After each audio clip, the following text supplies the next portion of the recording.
भारत और मालदीव के रिश्ते बिगड़ते दिख रहे हैं और ऐसा इसलिए हो रहा क्योंकि मुइज्जू सरकार को भारत विरोधी माना जाता है। चीन के समर्थन से सत्ता में आए मुइज्जू पहले दिन से भारत का विरोध करते दिखे हैं। मोहम्मद मुइज्जू ने मालदीव में मौजूद भारतीय सैनिकों को वापस भेजने से जुड़ा अभियान इंडिया आउट चलाया था। यहाँ तक कि देखा जाए तो उन्होंने सत्ता भी भारत विरोध के दम पर हासिल की है, लेकिन अभी तक भारतीय सैनिकों की वापसी वहाँ से नहीं हो सकी है और ऐसे में राष्ट्रपति मोहम्मद मुइज्जू का रुख भारत को लेकर नरम होता दिख रहा और उन्होंने खुद ये बात कही कि भारतीय सैनिकों को मालदीव से हटाने के लिए बातचीत के दौरान हमारी सरकार चिड़चिड़ा होकर अपनी उम्मीद के मुताबिक परिणाम नहीं पा सकती। अगर अनुकूल परिणाम न आए तो गुस्सा या चिड़चिड़ापन नहीं दिखाना चाहिए। ये ऐसी चीजें हैं जिन्हें अच्छी तरह से और सही तरीके से समझाकर हासिल किया जा सके ताकि हर कोई ये विश्वास कर सके कि हमारा देश एक स्वतंत्र और लोकतांत्रिक देश है। चिड़क या गुस्सैल होकर कुछ भी हासिल नहीं किया जा सकता। अब देखा जाए तो मालदीव में मुइज्जू का विरोध जमकर हो रहा।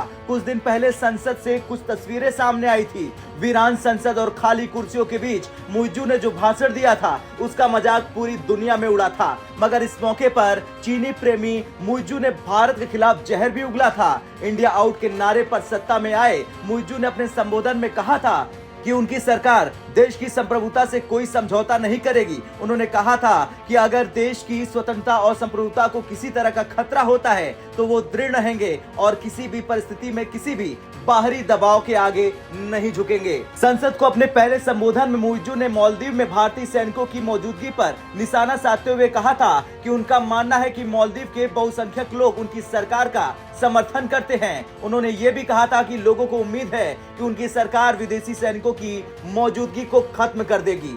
मुइज्जू ने कहा था, एक राष्ट्रपति देश के साथ जो राजनयिक वार्ता कर सकता है वो मैंने जारी रखी है। हमने आधिकारिक रूप से आग्रह किया है कि भारत मालदीव में मौजूद अपने सैनिकों को वापस बुला ले।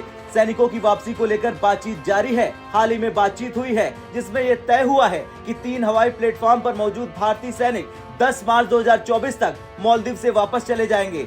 बाकी के सैनिक 10 मई 2024 तक वापस जाएंगे। हालांकि इस बयान के बाद भी उनकी काफी आलोचना की गई और अब वो काफी नरम पड़ते दिख रहे हैं। खैर, जिस तरह से मालदीव के राष्ट्रपति का ये बयान आया है उसे लेकर आपका क्या कुछ कहना है कमेंट कर जरूर बताएं। ब्यूरो रिपोर्ट, भारत तक।